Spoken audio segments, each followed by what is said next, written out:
El gobierno de Estados Unidos ha planteado la necesidad de retomar una posible solución del conflicto israelo-palestino en función de la fórmula dos estados. Eso lo escribió hace poco Joe Biden en un artículo que nosotros comentamos en este programa. ¿Cómo es que va a terminar esa guerra que actualmente está en curso? No sabemos. Pero no será fácil, de eso sí estamos seguros, volver a la discusión sobre algo que se intentó y no se pudo lograr. Echémosle un vistazo a cómo es que han caminado las cosas. Bueno, recordamos que en el 1947, Naciones Unidas votó una resolución para crear dos estados, uno israelí, uno judío y otro árabe. Los israelíes, acogiéndose a esa resolución, inmediatamente pusieron manos a la obra. Los palestinos rechazaron eso porque entendieron que no era una resolución justa. Gran Bretaña, que tenía el control de esos territorios, se retiró de ahí en el 48, estalló una guerra y terminó con una victoria de los judíos. Desde entonces se produjeron otras dos guerras más. Una en el año 1967 y la otra en el 1973. Esas dos guerras las ganó Israel, que como consecuencia de eso amplió los territorios bajo su control. Luego, en el año 1991, después de décadas de conflictos, de enfrentamientos y todas esas cosas que hemos visto a lo largo de estos años, se efectuó en España, específicamente en Madrid, la capital, una conferencia con la participación de representantes de los países árabes, representantes de los palestinos, y eso contó con el patrocinio, digámosle así, de Estados Unidos y Rusia. Esa conferencia de Madrid sentó las bases para el inicio de unas discusiones que se iniciaron en Oslo, la capital de Noruega, de forma secreta, con la mediación del gobierno noruego y en cierta medida también con la mediación de Egipto. Como consecuencia de esas negociaciones que se prolongaron por un par de años, se llegó al acuerdo de que los palestinos tendrían en Gaza y Cisjordania un autogobierno. Se decidió ir avanzando por etapas.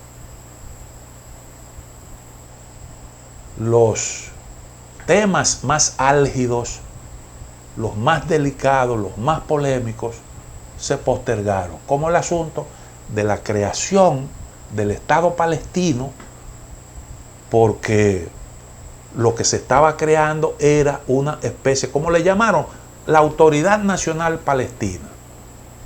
Una forma de autogobierno, pero con limitaciones. Lo que tenía que ver con el espacio aéreo, con el espacio marítimo, la frontera, el tema de la seguridad, eso todavía quedaba en manos de Israel.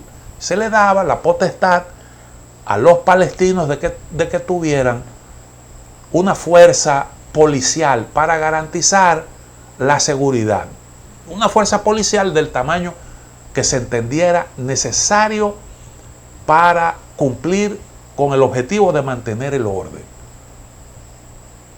El tema de Jerusalén, eso se postergaba porque era asunto muy sensible.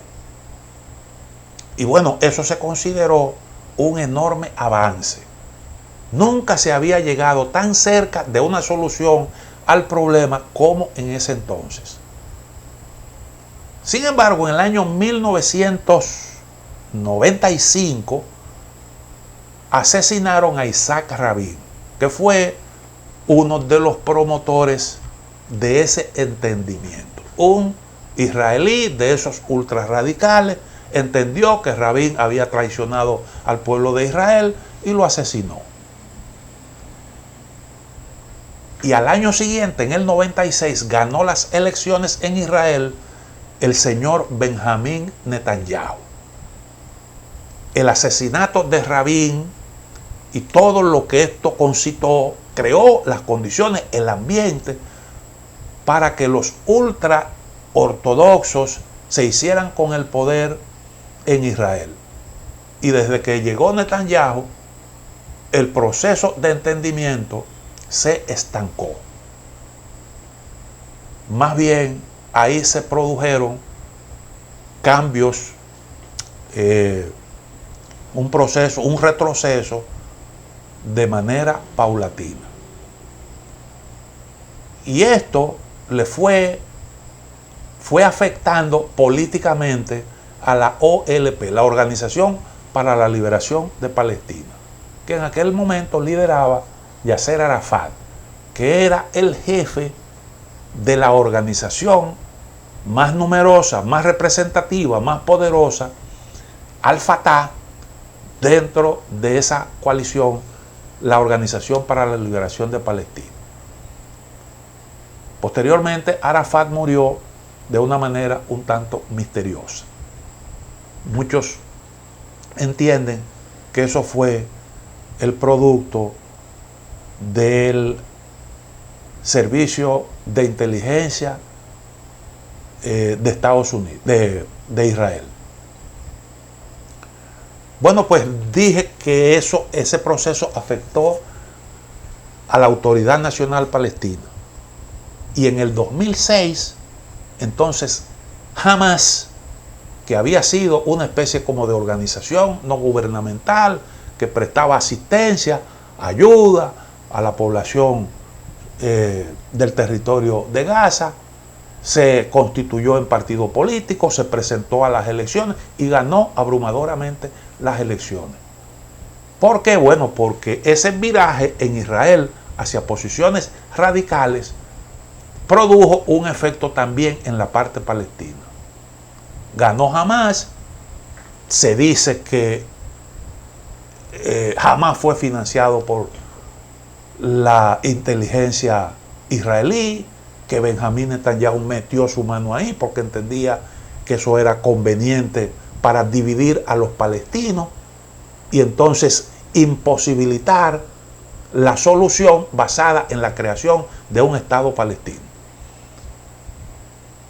Y el asunto es que como consecuencia de esto, la radicalización de los judíos, porque en Israel la mayoría de la población entiende que la única fórmula para solucionar el problema de los palestinos es expulsando masivamente a esa gente de esos territorios.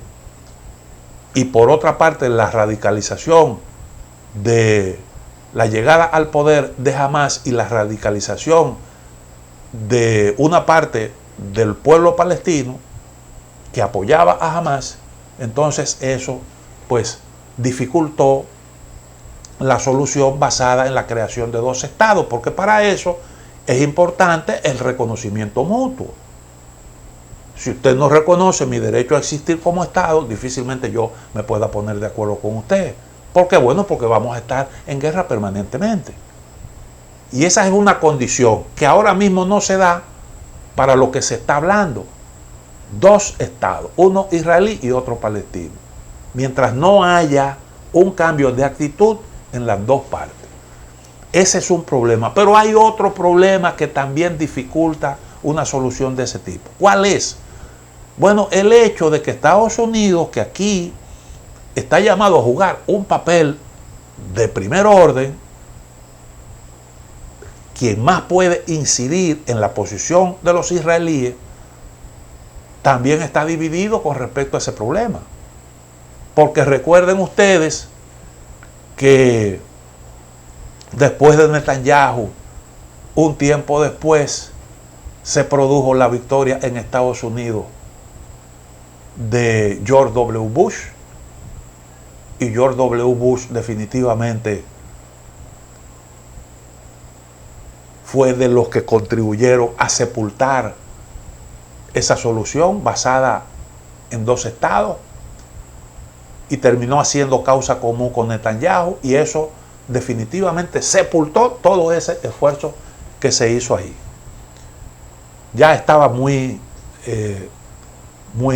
muy mal estado todo el proceso, pero definitivamente la llegada al poder en Estados Unidos de George W. Bush complicó todo, porque en este asunto, en los acuerdos entre israelíes y palestinos, en ese proceso del que hablamos, el gobierno de Bill Clinton tuvo mucho que ver, como tuvo que ver también con la solución del problema en Irlanda.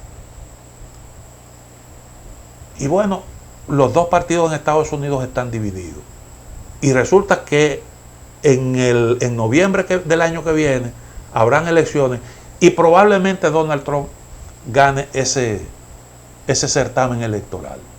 Esa es una posibilidad. No tenemos una bola de cristal para predecir eso, pero está entre las posibilidades.